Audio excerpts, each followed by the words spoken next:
Hey everybody, so I don't have the best place to do this video.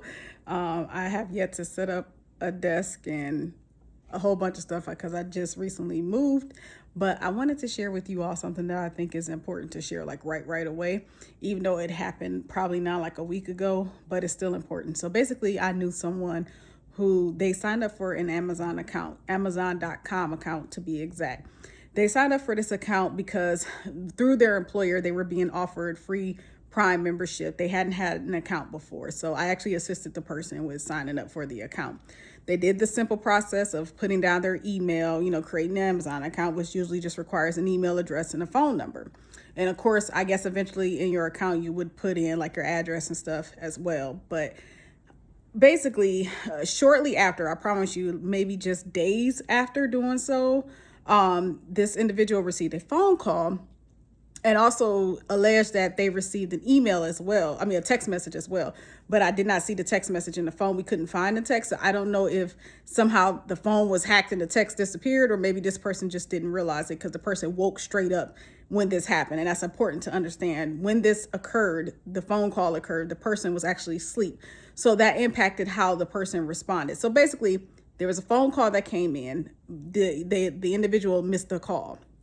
They looked at their phone, saw that there was a voicemail claiming to be Amazon and claiming that someone was attempting to make a purchase from Amazon in like the amount of, I can't remember if it was $1,999, something to that effect though. Something about a very large purchase was getting ready to be made, and they were trying to find out for security purposes, do they authorize this particular type of purchase? Now, I've purchased items on Amazon. I never purchased an item that cost that much, but I've also never received anything asking me to do any verification for a large amount. In fact, I don't even know if Amazon does something like that. I do understand banks. Okay, your bank, your financial institution of the card that you are using to make those payments, they are more than likely to be the ones to reach out to you and go, hey, this isn't a usual transaction of yours, or you have a certain limit per day. And they reach out over the phone and ask you, hey, do you authorize this payment? But I've never heard of Amazon doing this. So with that being said, unfortunately, I wasn't around this person when this happened. So I didn't get to interfere. But this person saw that message, called them back immediately at the number that they told the individual in the voicemail to call back. The individual called so-called Amazon back. Amazon to basically confirm what was left in the voicemail about the purchase attempted to be made. They also alleged that the individual had multiple Amazon accounts in their name, and that many purchases were being made, and that this individual was going to possibly be in trouble for money laundering. So they basically made it seem like the individual was being hacked. They recommended that the individual get transferred. Okay, here's the caveat, or the foolery. The whole thing is foolery, but they recommended that the individual talk with their banker, financial institution, in regards to these transactions as well. And so they allegedly transferred the individual over to their bank. That's a red flag right there. I don't know of any outside institution of your financial institution, anything outside of a financial institution that's going to transfer you to your financial institution. I never heard of it. Keep in mind, this individual is an older individual who is not used to tech. This individual is about in their 50s, and not everybody in their 50s is like this, but this individual is one of the individuals, unfortunately, who are not used to technology. They are not used to all this mobile banking, creating all these different type of accounts. And the Amazon.com account, while it may seem simple, this individual was not used to that. I actually assisted this individual with creating the account, unfortunately, because my theory is that these individuals who reached out, and I know I keep using that word, but these scammers that reached out to this person in regards to the so-called fraud that was occurring, they somehow must have hacked his, and it's a guy, they must have somehow hacked his account, an Amazon account, because this all happened right after we set him up with an Amazon Prime account or Amazon account and got him the free Amazon Prime that his employer was offering. With all of that being said, fast forward to what I was talking about. They allegedly transferred him over to his bank, which he thought was legit. He just thinking they concerned or whatever, and they're transferring him, and gave him some steps to follow. Now, one of the steps, or the main step, was to withdraw all his money out of his account, because his bank account, mind you, was compromised at this point, because he's thinking he's talking to his own bank. So they told him to withdraw his money out and then put it on an Apple Pay card.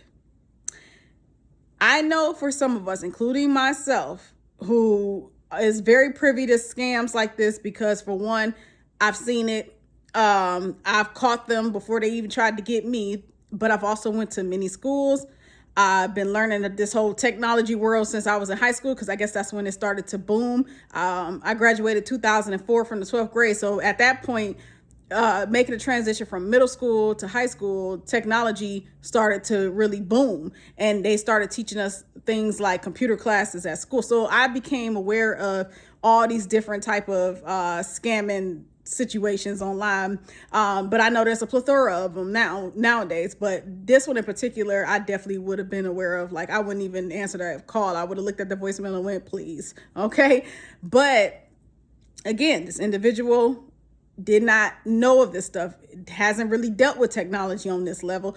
And not to mention, didn't go to school for any of this kind of stuff.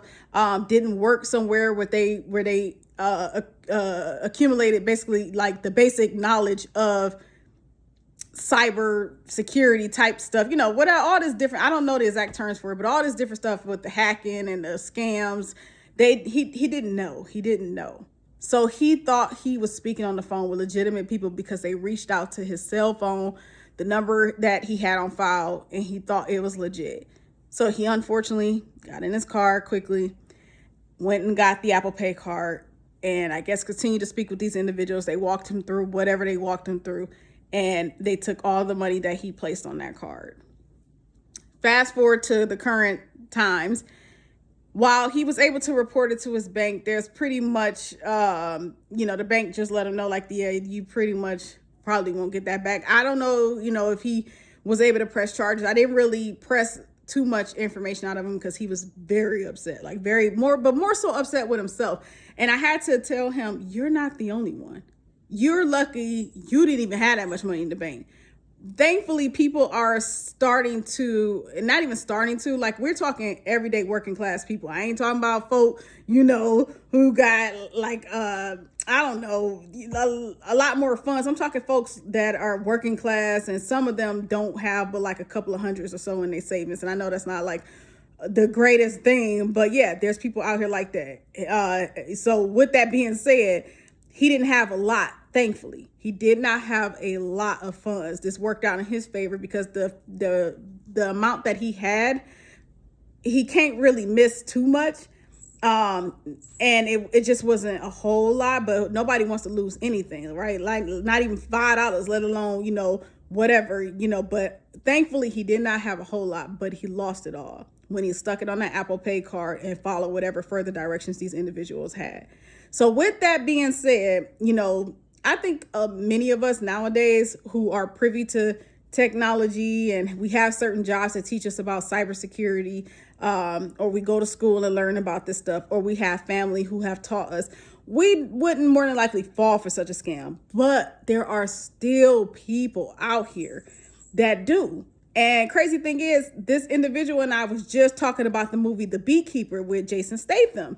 And I don't know how many of you saw the movie The Beekeeper, where Jason Statham, it was the actress Felicia Rashad from The Cosby Show. Okay, I know she's done a lot more, but I know her as Claire Huxtable on The Cosby Show. She was in this film with Jason Statham, and basically she played like this retired woman, retired seasoned woman. And unfortunately, she did something on a computer. I don't know what it was. She got some sort of alert. I can't remember, but she was scammed in a pretty similar way. And they took her entire life savings. They drained her. And I think she took her life, ended up taking her life because of that. And that's where Jason Statham entered the chat. Okay. And let's just leave it at that for those of you who haven't seen the film. But it's very unfortunate. And I had to tell this individual, don't be embarrassed. Like, yeah, I know you upset and you're like, damn, how could I have fallen for it? But for one, you had just got that account. You hadn't had any dealings with Amazon.com really prior to that. You just had that account, you just opened that account, and you were just waking up out the bed. So you're waking up out the bed and you see this message, and the first thing you're thinking is, oh my gosh, I gotta hurry up and do something about this before someone takes my money or get me in trouble.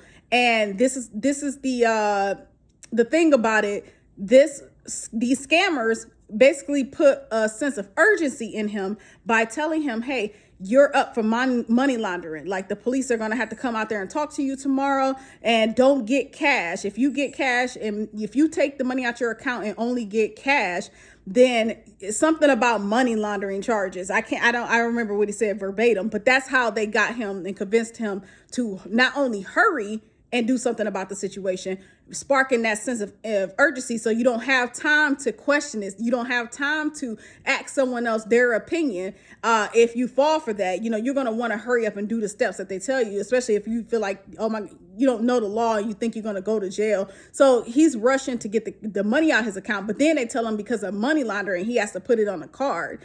So they basically played off of his emotions and out of his ignorance of not understanding that, no, they're on some bullshit. For one, I don't know anything about an Amazon transferring you to your bank after they tell you about something going on. And not to mention, I don't even know Amazon to call you. I don't know any of these. It was red flag after red flag after red flag. But again, they probably shoot their shot with multiple people.